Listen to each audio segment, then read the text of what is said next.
الله وبركاته. نحمده ونصلي على رسوله الكريم. أما بعد، أعوذ بالله من الشيطان الرجيم.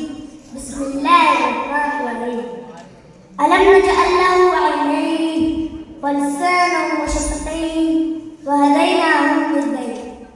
جناب صدر، اللہ العالمین نے انسان کو شفل خلقات بنایا اور بے شمار نعمتوں سے آراستہ فرمایا.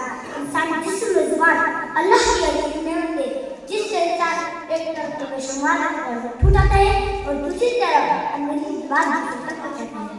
جناب صدر، دیکھنے میں تو زبان ایک چھوٹا سا پارا گوشت ہے، لیکن یہ زبان دوست کو دشمن اور دشمن کو دوست بناتی ہے.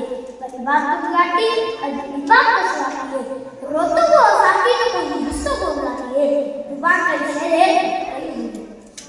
جناب صدر، کلام کا زبان ہر مدعا لاتی ہے.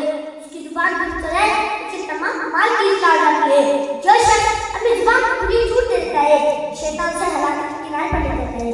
رسول اللہ صلی اللہ علیہ وسلم نے فرمایا، انسان کو ضرور دل پر گرانے والی چیز زبان سے کاٹی ہی جاتی ہے. دانا کہتے ہیں جن لوگوں نے زبان کا کہنا مانا انہوں نے سب چیز جانتا ہے اور بہت پہنچتا ہے.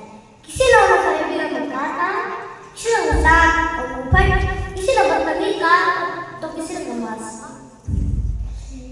رسول اللہ صلی اللہ علیہ وسلم نے فرمایا، ان اکثر خطایا ابن آدم فی لسانہ.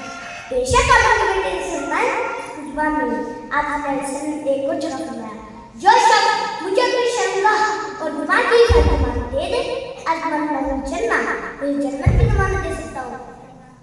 جناب صدر، حضرت طاؤس رحمۃ اللہ علیہ فرماتے ہیں، میری زبان ایک ڈنڈا ہے، اگر میں اسے چھوڑ دوں تو مجھے آنا. رسول اللہ صلی اللہ علیہ وسلم سے پوچھا گیا، کون سا اسلام بہترین ہے؟ آپ صلی اللہ علیہ وسلم نے فرمایا، المسلم من سلم المسلمون من لسانہ ویدہ. وہ مسلمان جس کی زبان اور ہاتھ سے دوسرا مسلمان محفوظ ہے. جناب صدر، زبان کے آفتوں میں جھوٹ، چغلی، فحش گوئی، بدکلامی، گالی گلوچ، خوشامد اور توجہ غضب بہت اہم ہے اور غیبت بدگمان کبھی فیل ہے. قرآن مجید میں اسے اپنے دبائی کا گوشت کھانے کی تشبیہ دی گئی. آپ صلی اللہ علیہ وسلم نے فرمایا، جو شخص اللہ قیامت کے دن پر ایمان رکھتا ہے اسے چاہیے کہ نیک بات کرے، اچھی بات